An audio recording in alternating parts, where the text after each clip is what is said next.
The death of Lazarus. Now a certain man was ill, Lazarus of Bethany, the village of Mary and her sister Martha. Mary was the one who anointed the Lord with perfume and wiped his feet with her hair. Her brother Lazarus was ill. So the sisters sent a message to Jesus. "Lord, he whom you love is ill." But when Jesus heard it, he said, "This illness does not lead to death. Rather, it is for God's glory, so that the Son of God may be glorified through it."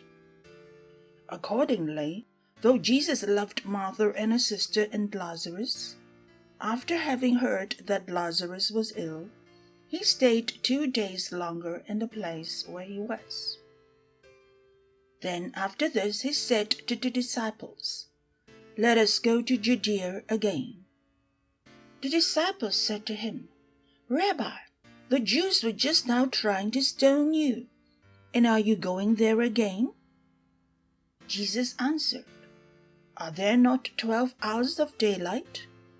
Those who walk during the day do not stumble, because they see the light of this world. But those who walk at night stumble, because the light is not in them." After saying this, he told them, "Our friend Lazarus has fallen asleep, but I am going there to awaken him." The disciples said to him, "Lord, if he has fallen asleep, he will be all right." Jesus, however, had been speaking about his death, but they thought that he was referring merely to sleep. Then Jesus told them plainly, "Lazarus is dead. For your sake I am glad I was not there, so that you may believe. But let us go to him." Thomas, who was called the twin, said to his fellow disciples, "Let us also go, that we may die with him." Jesus, the resurrection and the life. When Jesus arrived, he found that Lazarus had already been in the tomb for 4 days. Now Bethany was near Jerusalem, some 2 miles away, and many of the Jews had come to Martha and Mary to console them about their brother. When Martha heard that Jesus was coming, she went and met him, while Mary stayed at home.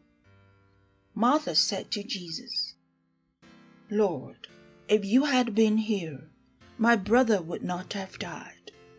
But even now I know that God will give you whatever you ask of him." Jesus said to her, "Your brother will rise again." Martha said to him, "I know that he will rise again in the resurrection on the last day." Jesus said to her, "I am the resurrection and the life. Those who believe in me, even though they die, will live, and everyone who lives and believes in me will never die. Do you believe this?" She said to him, "Yes, Lord, I believe that you are the Messiah, the Son of God, the one coming into the world." Jesus weeps. When she had said this, she went back and called her sister Mary and told her privately, "The teacher is here and is calling for you." And when she heard it, she got up quickly and went to him. Now Jesus had not yet come to the village, but was still at the place where Martha had met him.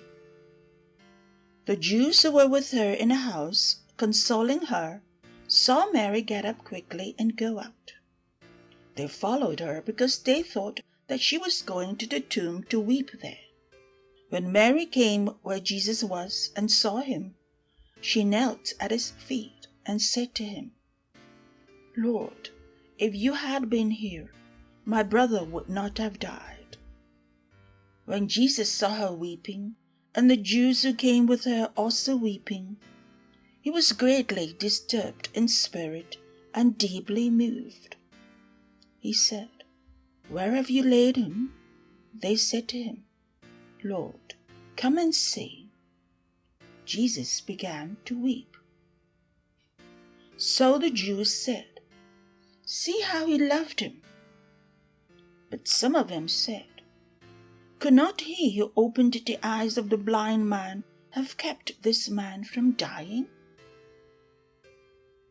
Jesus raises Lazarus to life. Then Jesus, again greatly disturbed, came to the tomb. It was a cave, and a stone was lying against it. Jesus said, "Take away the stone." Martha, the sister of the dead man, said to him, "Lord, already there is a stench, because he has been dead for 4 days." Jesus said to her, "Did I not tell you that if you believed, you would see the glory of God?" So they took away the stone. And Jesus looked upwards and said, "Father, I thank you for having heard me. I knew that you always hear me, but I have said this for the sake of the crowd standing here, so that they may believe that you sent me." When he had said this, he cried with a loud voice, "Lazarus, come out!" The dead man came out, his hands and feet bound with strips of cloth, and his face wrapped in a cloth. Jesus said to them, "Unbind him and let him go." The plot to kill Jesus. Many of the Jews, therefore, who had come with Mary and had seen what Jesus did, believed in him.